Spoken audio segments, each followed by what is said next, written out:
नमस्कार दोस्तों। कर्ण के पिता सूर्य और माता कुंती थीं, पर चूंकि उनका पालन एक रथ चलाने वाले ने किया था, इसीलिए वो सूत पुत्र कहलाए और इसी कारण उन्हें वो सम्मान नहीं मिला जिसके वो अधिकारी थे। इस वीडियो में आज हम महारथी कर्ण से संबंधित कुछ रोचक बातें जानेंगे। उससे पहले अभी तक आपने हमारा चैनल सब्सक्राइब नहीं किया तो कर लीजिए प्लीज, एंड 1 के सब्सक्राइबर तक पहुंचने में हमारा मदद करें। कर्ण द्रौपदी को पसंद करता था और उसे अपनी पत्नी बनाना चाहता था।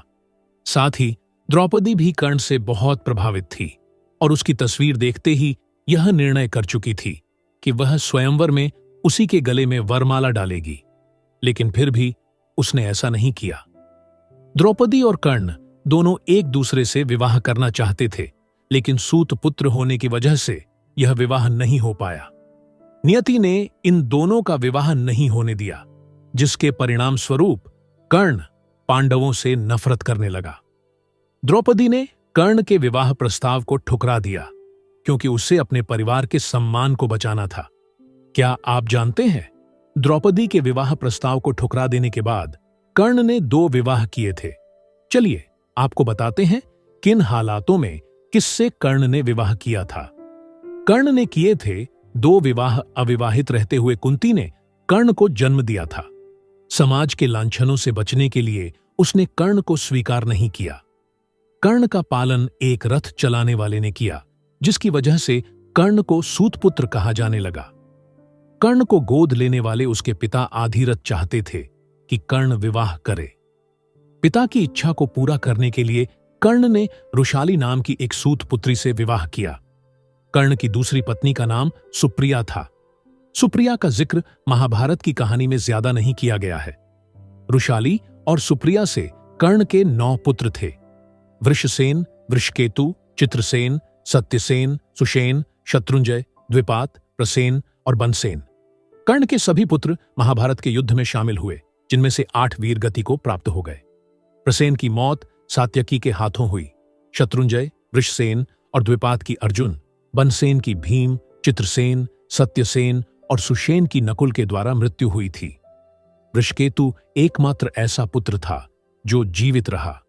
कर्ण की मौत के पश्चात उसकी पत्नी रुशाली उसकी चिता में सती हो गई थी। महाभारत के युद्ध के पश्चात जब पांडवों को यह बात पता चली कि कर्ण उन्हीं का ज्येष्ठ था, तब उन्होंने कर्ण के जीवित पुत्र वृषकेतु को इंद्रप्रस्थ की गद्दी सौंपी थी।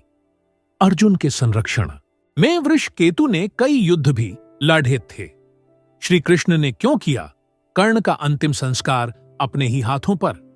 जब कर्ण मृत्युशैया पर थे, तब कृष्ण उनके पास उनके दानवीर होने की परीक्षा लेने के लिए आए।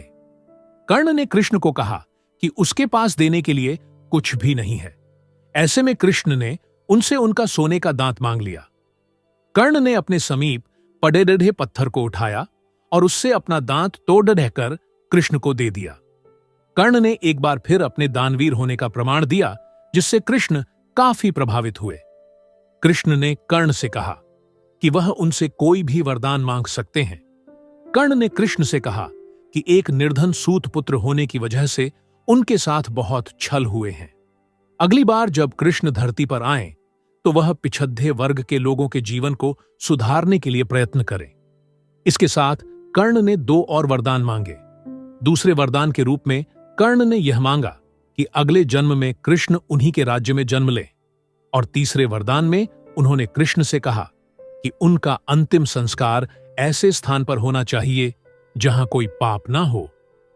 पूरी पृथ्वी पर ऐसा कोई स्थान नहीं होने के कारण कृष्ण ने कर्ण का अंतिम संस्कार अपने ही हाथों पर किया। इस तरह दानवीर कर्ण मृत्यु के पश्चात साक्षात वैकुंठ धाम को प्राप्त हुए।